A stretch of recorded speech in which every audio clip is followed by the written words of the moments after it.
Hello, this is Dr. Collins, and we are going to go over a tutorial on how to use the Google add-on Flubaroo.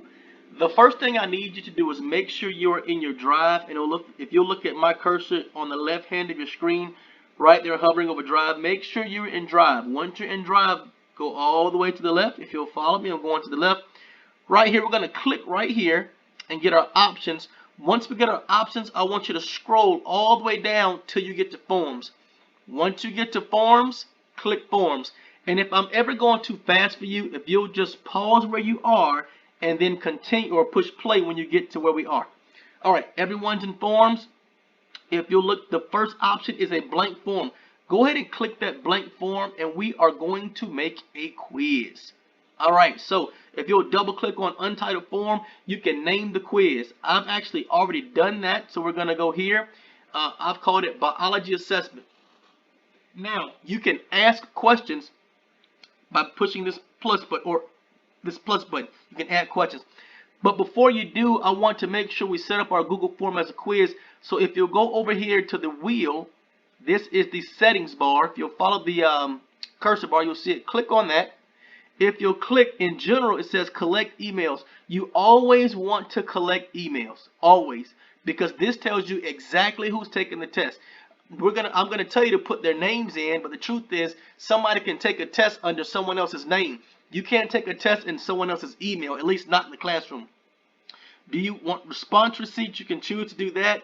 Do you want it to go to just people that have the authorized email address? You can do that. Here, do you want them to be able to edit after submission? So once you submit this quiz, it will give frequent feedback. They will know exactly what they got right and what they got wrong if that's what you desire. Now, if you want them to be able to edit their wrong answers, if you'll just click here, bam, they'll be able to do that. That's your choice. Once you've done the general settings, go to the quizzes. We're going to set this up as a quiz. Right here, it says make this a quiz. Yes, make it a quiz.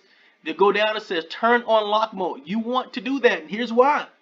When you turn on the lock mode, it takes away the ability for students to open another window.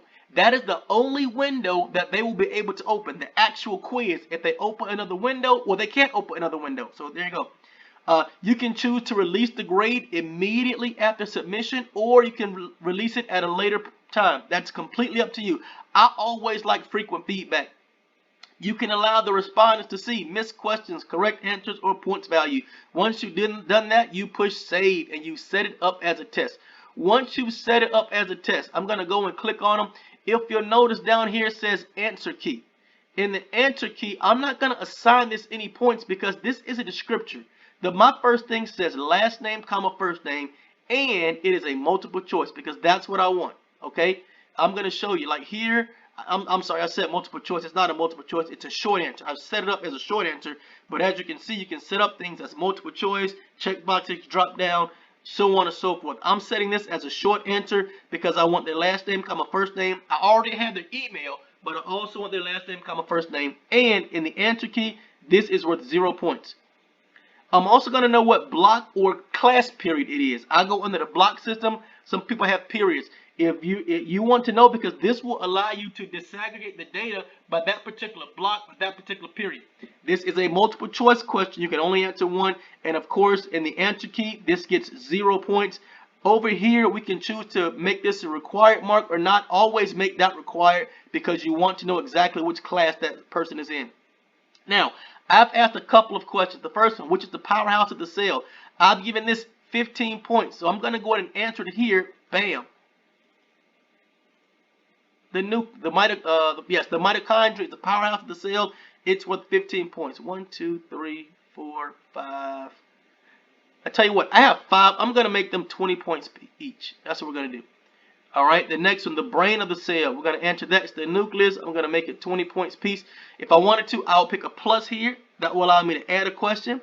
Then I put organelles only found in plants. Now, in this one, I've clicked all that are right. This is not a multiple choice, it's a drop down. And you can also choose to do that. Here's what I mean. You can choose drop down, you can choose, I said drop down, this is check boxes. You can use check boxes, multiple choice, whatever you use, it's your choice, but you have the option right here to choose what kind of questions you ask. Obviously, If you have a paragraph or short answer, that's something you'll have to grade. I said I'm going to put these up to 20. Enter key. I'm going to make this 20 points. Go down. Where is your genetic code scored? DNA. Answer key. Let's make this 50 or 20 points.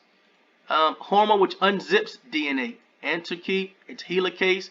We're going to make it 20 points. So I put them in. I've added as many as I wanted. And now I have a final compare and contrast, transcription, and translation.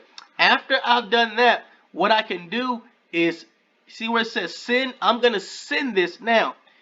Most teachers in the Google format, they organize their class under name. So I might put first period or first block. And every kid in first period would be under there. So it'd be first period, whatever your name is. My name is Collins. So we'd say first period Collins at school district at whatever. You know what I'm saying? So that's how you get it to them.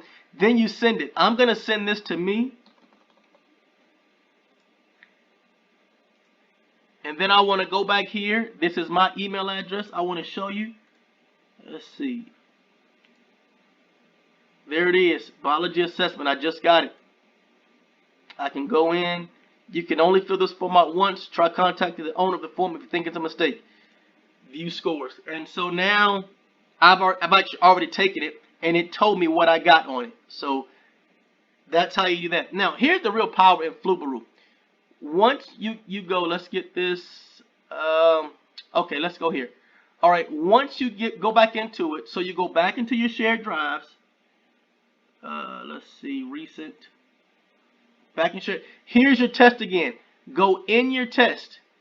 Once you go in your test, you'll be able to go into responses. I'm going to switch tests just to show you. So go into responses.